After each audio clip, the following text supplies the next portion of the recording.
The valence electron is in the p orbital, L value is 1, mass, we have number of molecules, as well as they are asking the answer to give in number of moles of H2SO4 which is left. Temperature when you change for this particular condition, what will happen to the rate of the reaction? The catalyst will increase the forward reaction as well as the backward reaction, but then if they would have asked which is the most stable one,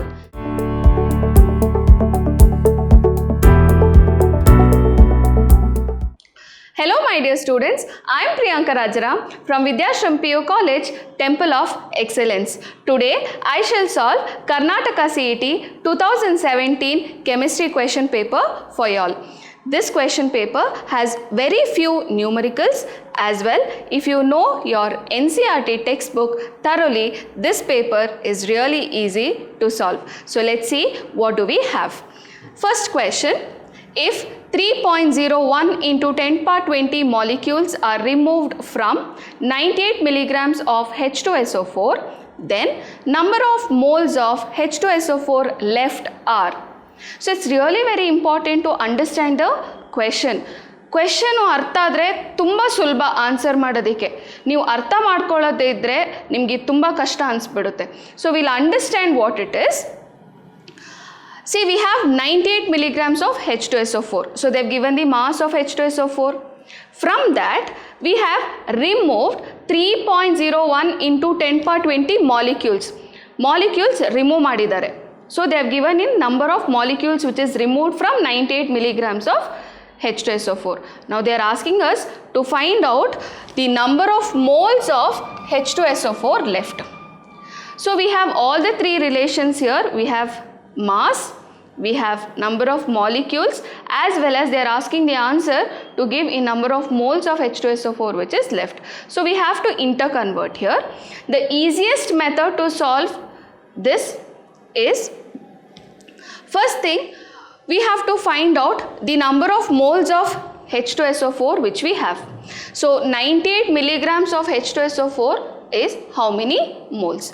So number of moles formula you know. Number of moles is mass by molecular mass. What is the mass of H2SO4? It is 98 milligrams. Milli andre 10 power minus 3. That is mass.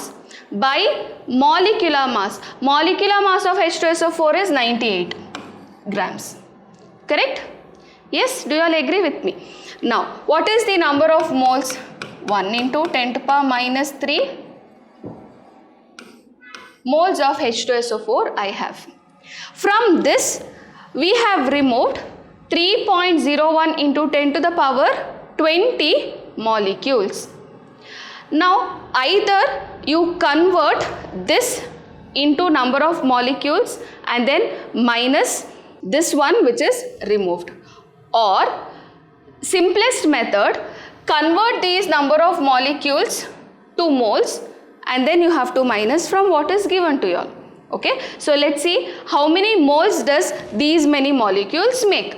We know that 1 mole is 6.022 into 10 power 23 molecules. Correct? So, but how many molecules I have? 3.01 into 10 to the power 20 molecules. So, how many moles does it make?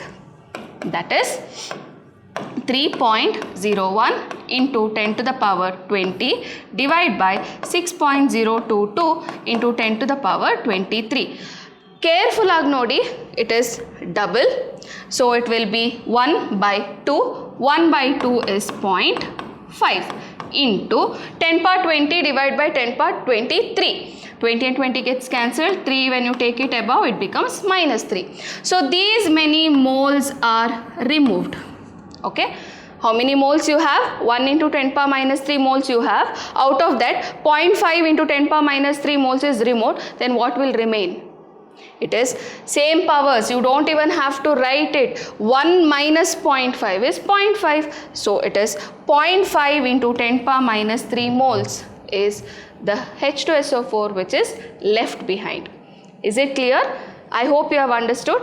This is very easy problem provided you know mole concept very clearly and also the formulas very clearly. Okay. So second question, the correct set of quantum number of the unpaired electron of chlorine atom is. We'll see the options what we have. See, they have given 200 plus half, 21 minus 1 plus half, 311 plus or minus half, 300 plus or minus half. Now, first thing what we need to know is chlorine belongs to p block element. So, the valence electron will be in the p orbital, correct? When it is in the p orbital, what will be the L value? It has to be 1, correct? So, you see the second value where it is 1. It is option B and option C, right? Now, among option B and option C, if you know the N value, you can tell the correct answer because here it is 2 and here it is 3. So, for chlorine atom, the valence electrons are present like this, correct? In p orbital we have 5, 1, 2, 3, 4, 5. So, they are asking you this unpaired electron of chlorine atom, what is its quantum numbers? So, L value is 1, N is equal to 3 because it's in the last shell. It is in p orbital, so it is L. So, M can be minus 1, 0 or plus 1. Okay, S can be plus or minus half. So, which is the correct answer? Obviously, it is option C. Okay, without even writing all of this, you can tell the correct answer if you know that the valence electron is in the p orbital, L value is 1. So, you have two options and N value is 3, correct? Because it is coming after fluorine. Fluorine is 2s2, 2p5. After fluorine we have chlorine, 3s2, 3p5.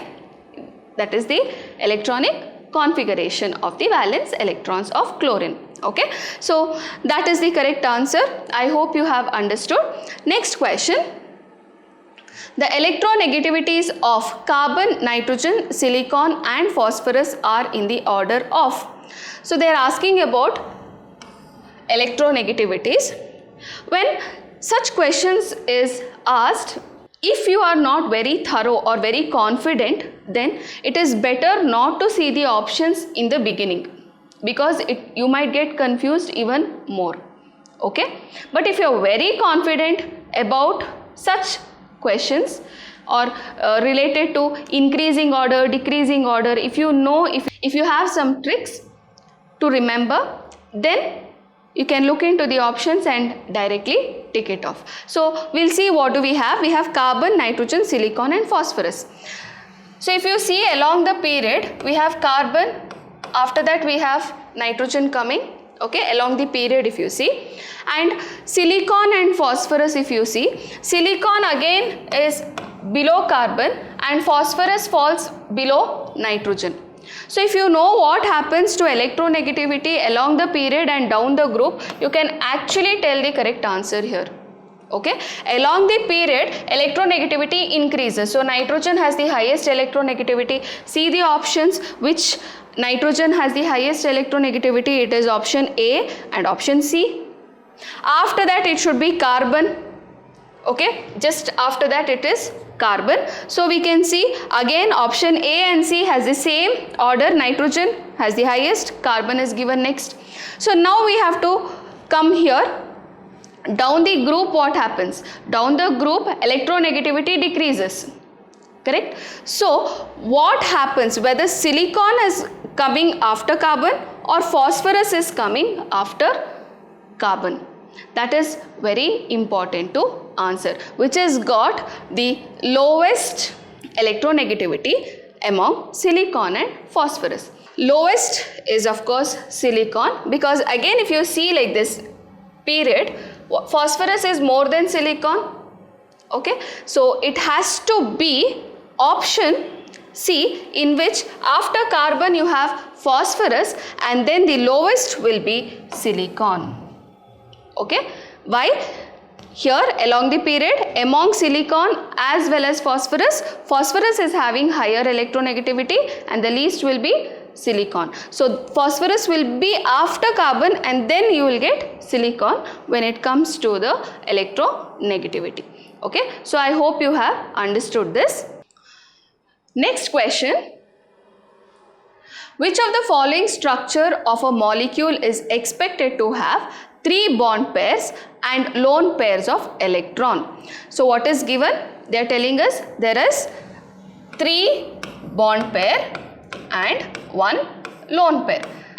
See, 3 plus 1, how many pairs of electrons we have? 4. So it should be sp3 hybridization, but then because there is one lone pair, it will not be tetrahedral structure, it will become pyramidal structure.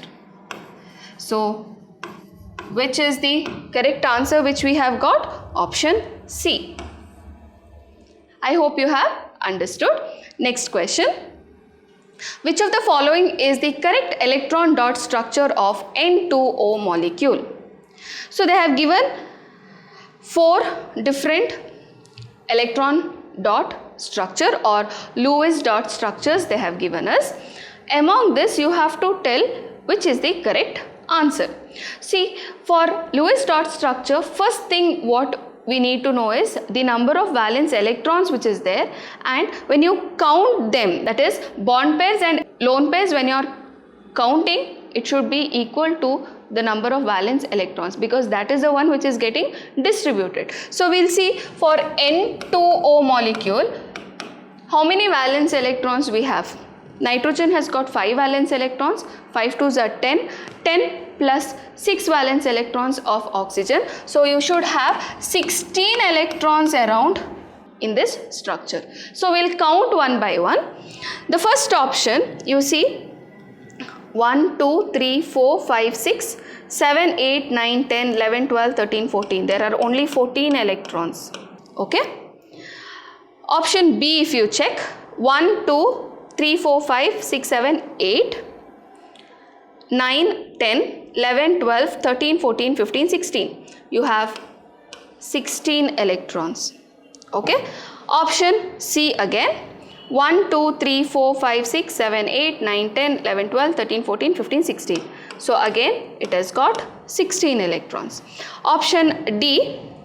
1, 2, 3, 4, 5, 6, 7, 8, 9, 10, 11, 12, 13, 14.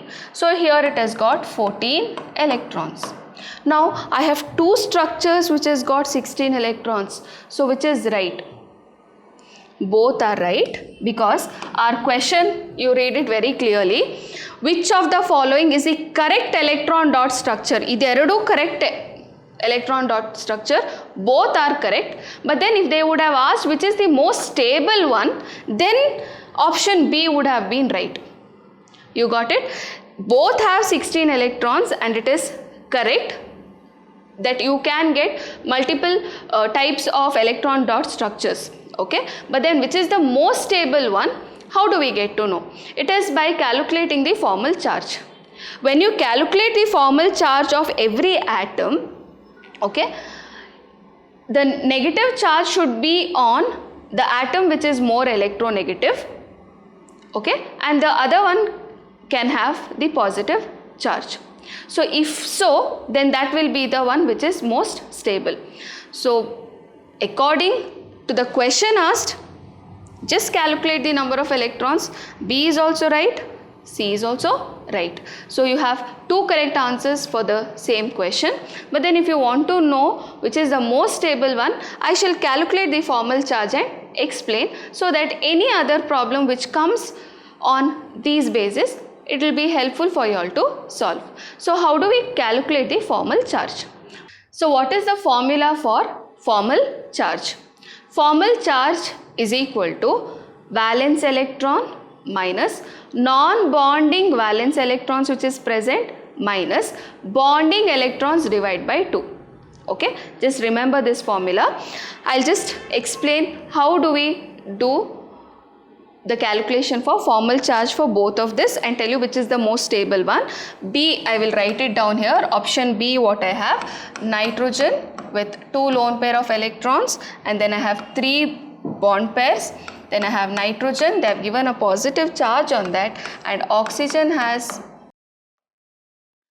3 lone pair of electrons and 1 bond pair and with a negative charge. So for first nitrogen atom, okay, for this nitrogen atom, which I will take it as the first one. First nitrogen atom, the formal charge. What is the valence electrons in nitrogen? It is 5. Minus, how many non-bonding valence electrons is there? On this there is 2 electrons. That is the lone pair. How many? 2 electrons are there, or 1 lone pair is there. Number of electrons, so it is 2, minus how many bonding electrons are there? 1, 2, 3, 4, 5, 6. I have to count all the number of electrons. 6 divided by 2. 6 divided by 2 is 3. Minus 3 and minus 2 is minus 5. Minus 5 and plus 5 is equal to 0. Okay. So on the second nitrogen atom I shall calculate now. Valence electrons is 5. There is no non-bonding electron there, but how many bonding electrons? 1, 2, 3, 4, 5, 6, 7, 8. 8 by 2, that is 4. 5 minus 4 is plus 1. Okay, it's already given. Still I am just showing you all how to calculate. 6 valence electrons on oxygen minus how many non-bonding electrons are there? 1, 2, 3, 4, 5, 6. 6 minus bonding electrons, I have 2. 2 by 2. So that is 1. Minus 6 and minus 1 is minus 7. Minus 7 plus 6 is minus 1. It is already given. Okay. Now option C, that is the formal charge which is there. It is already put plus and minus. This is 0. Option C, if you check out, nitrogen, 2 lone pairs of electron. So this is the structure. So for first nitrogen atom, 5 minus 4, because 1, 2, 3, 4, minus 1, 2, 3, 4, 4 by 2. Okay, so 4 by 2 is 2, minus 2 and minus 4 is minus 6, so this will get it as minus 1. So the second nitrogen atom is 5 minus 0, no lone pair of electrons are there. So 1, 2, 3, 4, 5, 6, 7, 8. 8 by 2 is 4, so you will get it as plus 1. Okay. Next, oxygen atom, if you check, it will be 6 minus 1, 2, 3, 4, 4 minus 1, 2, 3, 4, 4 by 2. So this is 2. Minus 4 minus 2 is 6. So this will come as 0. So the charge here, what you are going to get is nitrogen, one nitrogen atom, it is minus 1. Here it is plus 1 and this is 0. Now among nitrogen and oxygen, which is more electronegative? Oxygen. But oxygen is not having the negative charge. Where does oxygen have a negative charge? It is in option B. Oxygen is having a negative charge. Nitrogen, when compared to oxygen, is less electronegative. It has got a positive charge. So the most stable one, if they ask, it is option B. This is how you can, this is one method to check out or to tell which is the most stable electron dot structure or Lewis dot structure. So I hope you have understood. This is something little extra what I have explained, okay? But the correct answer for this particular question, the way the question is asked, is option B and option C, okay?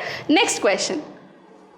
The pressure of real gases is less than that of ideal gas because of, we know that the pressure of real gas is less than that of ideal gas. But what is the reason? We'll just look into the options. Intermolecular attraction, then we have finite size of particle. Option C, we have increase in number of collision. Option D, increase in kinetic energy of the molecules. So it is something about pressure. What do you mean by pressure? When a gas is taken in a container, if the gas particles are constantly hitting the wall of the container, then there is pressure which is there, okay? The more, if you compress, what happens? The volume is less and then they will move very faster and the pressure goes on increasing, or they will hit the wall of the container more. That is how we Understood. Now they are asking real gases is less than ideal gas because of what? See, real gasigo ideal gasigiro difference ಏನು? That is, ideal gas we consider there is no intermolecular force of attraction. So they will directly go and hit the wall of the container and the pressure is more. But in real gases there is intermolecular force of attraction, means when it is going or when it is moving between the two particles, because there is a force of attraction, there is something which is pulling the particles behind, and the force with which it will go and hit the wall of the container will be lesser, because of which the pressure of the real gas is less than ideal gas. So which is the correct answer? It is intermolecular attraction. So I hope you have understood. ಏನಾಗುತ್ತೆ, ಎರಡು molecule ಮಧ್ಯ intermolecular attraction ಇದ್ದಿದ್ರಿಂದ they will be pulled back. Force will be lesser, with which it will go and hit the wall of the container, or with which force it will go and collide with the wall of the container, and the pressure will be lesser. Okay, so that is question number 6. We'll go to question number 7. The reaction has both delta H and delta S negative. The rate of the reaction. ಏನು ಕೊಟ್ಟಿದ್ದಾರೆ? Delta ಹೆಚ್ಚು negative, delta S negative. Delta H negative ಅಂತ ಹೇಳಿದರೆ it is an exothermic reaction. ಇದಿಷ್ಟು ನಮಗೆ ಗೊತ್ತಾಯಿತು. And randomness is decreasing. ಕರೆಕ್ಟಾ? Okay, ಇವಾಗ ಆಪ್ಷನ್ಸ್ ನೋಡೋಣ. Increase with increase in temperature, increase with decrease in temperature, remains unaffected by change in temperature, cannot be predicted for the change in temperature. So they are asking, the hint from the options what you are getting is temperature when you change for this particular condition, what will happen to the rate of the reaction? Okay, whether the rate of reaction will increase with the increase in temperature or decrease with the increase in temperature, or it will remain unaffected with the change in temperature, or cannot be predicted with the change in temperature. So which do you think is the correct answer? Delta H is negative. Formula no baritini. Delta G is equal to delta H minus T delta S. Delta H is negative. ನನಗೆ temperature change ಮಾಡ್ತಾ ಇದ್ದೀನಿ. So what will happen? So which is the correct answer? Rate will increase with the decrease in temperature. So increases with the increase in temperature wrong, increases with the decrease in temperature. ಈ ಫಾರ್ಮುಲಾಗೆ apply ಮಾಡಿದರೂ ಅದು answer ಬರುತ್ತೆ. ಹೇಗೆ? ಇದು negative is given, okay, and T this also is negative. So if the temperature is lesser, minus into minus you get a positive value, the value will be lesser and the negative value will become higher and delta G will be negative. So it will become spontaneous also. ಇಲ್ಲಿ ನಾವು spontaneity ಬಗ್ಗೆ ಕೇಳ್ತಾ ಇಲ್ಲ. ಏನು ಕೇಳ್ತಾ ಇದ್ದಾರೆ? Rate of the reaction ಬಗ್ಗೆ ಮಾತ್ರ ಕೇಳ್ತಾ ಇದ್ದಾರೆ. It is an exothermic reaction. So what happens if you want to increase the rate of the reaction, temperature has to be decreased for an exothermic reaction. Okay, so the next question, the equilibrium constant for the reaction nitrogen plus oxygen giving 2NO is 4 into 10 power minus 4 at 2000 Kelvin. In presence of the catalyst, the equilibrium is attained 10 times faster. Therefore, the equilibrium constant in presence of catalyst is, see, when you read this question, you might think this answer is really big. Okay, yo equilibrium inda bandide, nange idu gottilla. Actually it is very simple.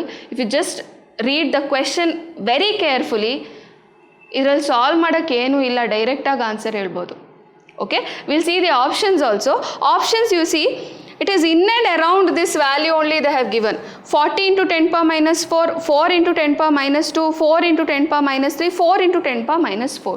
So you are getting a hint that somewhere in and around there is the same value. ಪಕ್ಕ ಅದೇ ವ್ಯಾಲ್ಯೂನು ಕೊಟ್ಟಿದ್ದಾರಲ್ಲಿ option D ಅಲ್ಲಿ. Now we'll see the question. The equilibrium constant for the reaction ಕೊಟ್ಟಿದ್ದಾರೆ. They have given the constant 4 in 10 power at this particular temperature.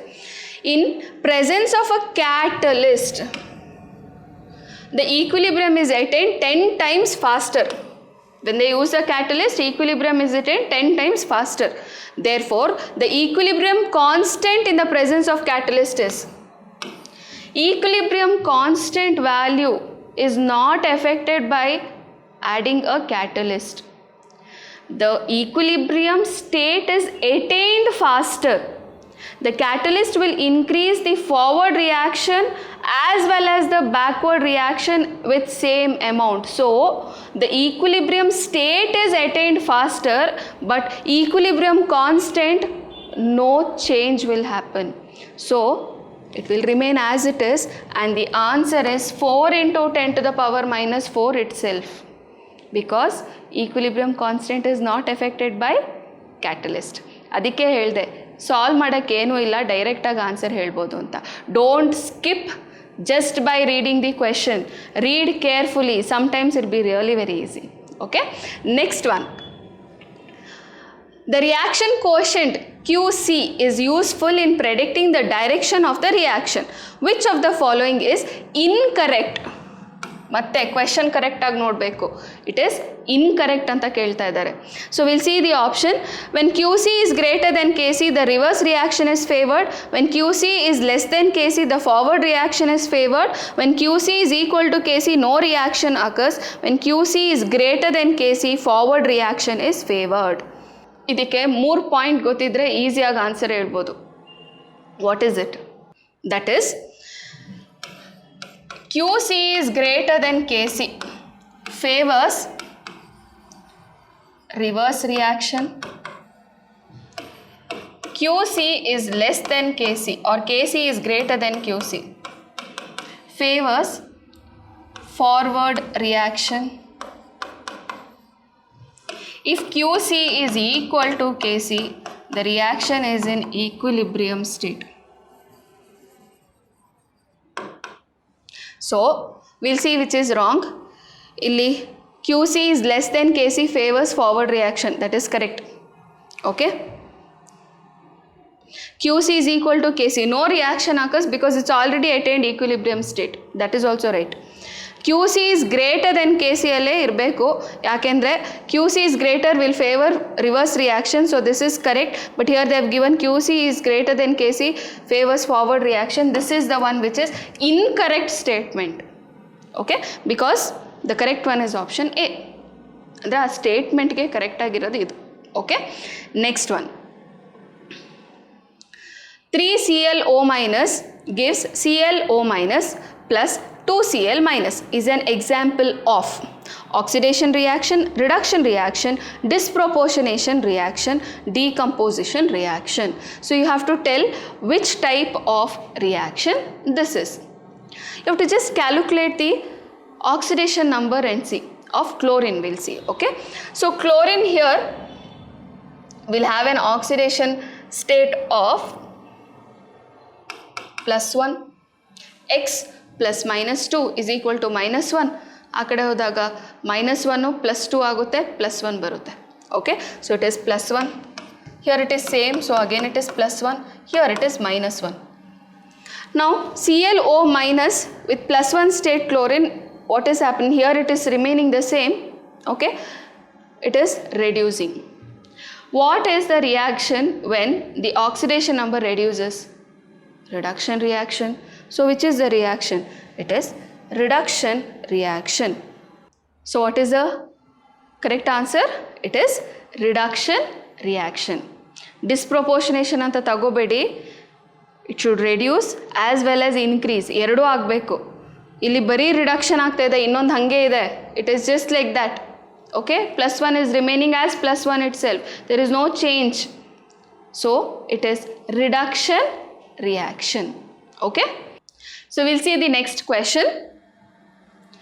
In the manufacture of hydrogen from water gas, CO plus H2, they have given what is water gas. Which of the following is correct statement? Manufacture of hydrogen from water gas. So you really need to know the reaction to tell the correct answer. Option A, CO is oxidized to CO2 with the steam in the presence of catalyst followed by absorption of carbon dioxide in alkali. This looks correct. We'll write the reaction. We'll read first the options, okay? Option B, CO plus H2 are separated based on difference in their density. Option C, hydrogen is isolated by diffusion. Option D, hydrogen is removed by occlusion with palladium. Okay, so first I'll just write the reaction. So if you know the reaction, you can actually tell the correct answer. Water gas. Okay, we have catalyst Fe2O3 plus Cr2O3 at 773 Kelvin. You will get carbon dioxide, which is removed, and you will get hydrogen gas. Okay, and this is called as water gas. To just balance the equation, I have to put 1, 2 here. Okay, now here what is happening? This is the reaction. It is also called as water gas shift reaction. Okay, now what is happening? See, carbon monoxide is oxidized to carbon dioxide, correct? Carbon dioxide banto with steam in the presence of catalyst. Steam in the presence of catalyst, followed by absorption of carbon dioxide in alkali. This is removed by absorption in alkali or even with water at a little high pressure. Okay, so that is option A, which is the correct answer. Okay, next question. Plaster of Paris is represented as, this question is repeated several times, CaSO4 half H2O, CaSO4 H2O, CaSO4 2H2O, CaSO4. So what is plaster of Paris? It is CaSO4 half H2O. So option A is the correct answer. They are asking what is the formula for plaster of Paris. CaSO4 2H2 is called as gypsum. CaSO4, you get dead burn plaster if you heat gypsum above 393 Kelvin. Okay, so the next question is addition of mineral acid to aqueous solution of borax. The following compound is formed. Okay, what is it? Mineral acid is added to aqueous solution of borax. So what is the compound formed? It is boron hydride, orthoboric acid, metaboric acid, pyroboric acid. So they are asking you which is the product formed. This is the direct question which is asked. I'll write the equation for you all. So the reaction goes like this. Addition of mineral acid to aqueous solution of borax. What is borax? It is Na2B4O7. Na2B4O7. Aqueous solution, so obviously water should be there. Also what is added? Mineral acid. I'll take it as H2SO4. You can also write the reaction with HCl also. Okay, what will happen here? I will get Na2SO4 plus H3BO3. Of course, the equation is not balanced, so we should balance the equation. This will be 5 and this will be 4. Okay. So which is the acid you all have got here? It is orthoboric acid. So the answer is option B, H3BO3, which is known as orthoboric acid. Next question. Identify the correct statement in the following. N-butane and isobutane are functional isomers. This is wrong. N-butane and isobutane are not functional isomers. Okay. B. Dimethyl ether and ethanol are chain isomers. No, these are functional isomers. One is ether and the other one is what is that? Alcohol. Correct. Option C. Propan 1-ol and propan 2-ol are position isomers. This looks right. We'll read the option D and then decide. ethanoic acid and methyl methanoate are position isomers. No, again this is functional isomer. So identify the correct statement anta kottidare. That means option C is the one which is right. Propan 1-ol and propan 2-ol are position isomers. That is, we have CH3, CH2, CH2OH. This is propan 1-ol. Then we have CH3, CHOH, CH3. So the position of OH group is changing. This is in first position, the other one is in second position. So it is position isomer. So option C is the correct one for 14th. 15th one, in which of the following homolytic bond fission takes place? Option A, alkaline hydrolysis of ethyl chloride. Option B, addition of HBr2 double bond. Option C, free radical chlorination of methane. Option D, nitration of benzene. They are asking, where does homolytic bond fission takes place?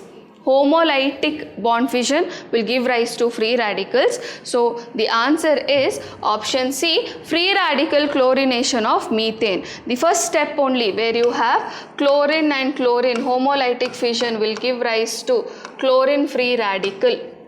Correct, no? So here homolytic fission is happening. Next question. For the preparation of alkanes, aqueous solution of sodium or potassium salt of carboxylic acid is subjected to. Preparation of what? Alkanes. From what? Sodium or potassium salt of carboxylic acid. It is directly which is asked from your syllabus. Option A, hydrolysis. Option B, oxidation. Option C, hydrogenation. Option D, electrolysis. What is the correct answer? It is electrolysis, coal-based electrolytic method which you have learnt, in which sodium or potassium salt of carboxylic acid, when it is subjected to electrolysis, we will get alkane. Okay? I shall also write the reaction for you all. Sodium or potassium salt of carboxylic acid, I will take CH3COO minus and Na plus. Okay? Of course, it is aqueous solution. When it is subjected to electrolysis, I get CH3 plus CO2 and NaOH and H2. This is electrolysis. Okay, so here new carbon-carbon bond is formed. Of course, I have not gone to balance the equation. Okay, this is the reaction. Next one. Which of the following is not common component of photochemical smog? We'll just see the options. Option A, ozone. Option B, acrolein. Option C, peroxyacetyl nitrate. Option D, chlorofluorocarbons.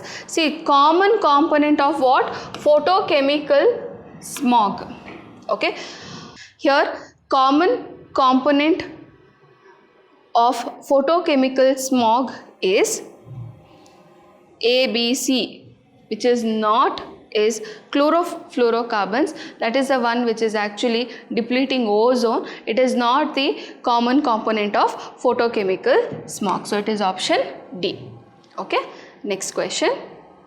Which of the following crystal has unit cell such that A is not equal to B, B is not equal to C, alpha is not equal to B, beta is not equal to gamma, gamma is not equal to 90 degree. When nothing is equal to one another, we call it as triclinic.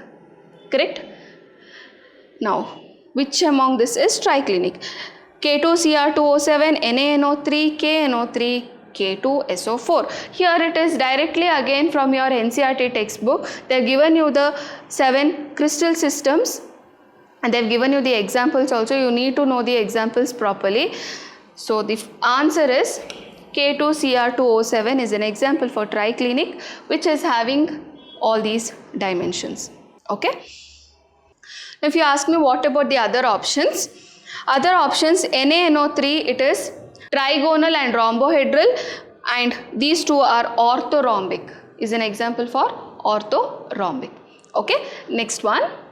The correct statement regarding the defect in solid is what we have to identify. The correct statement we have to identify. Frenkel defect is usually favored by very small difference in size of cations and anions. Frenkel defect is a dislocation defect. Option C, trapping of proton in the lattice lead to the formation of F centers. Schottky defect has no effect in physical properties of solid.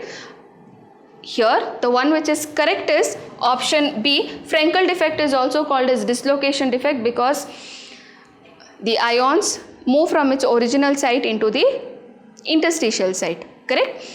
The rest are all wrong statement. Schottky defect, density decreases. Trapping of electron is called as F centers, and Frenkel defect is usually favored by very small difference. Even that is wrong. We need a large difference to show Frenkel defect. Okay, so that's about question number 19.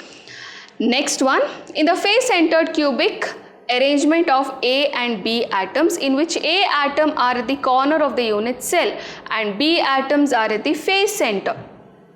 One of the A atom is missing from the corner in the unit cell.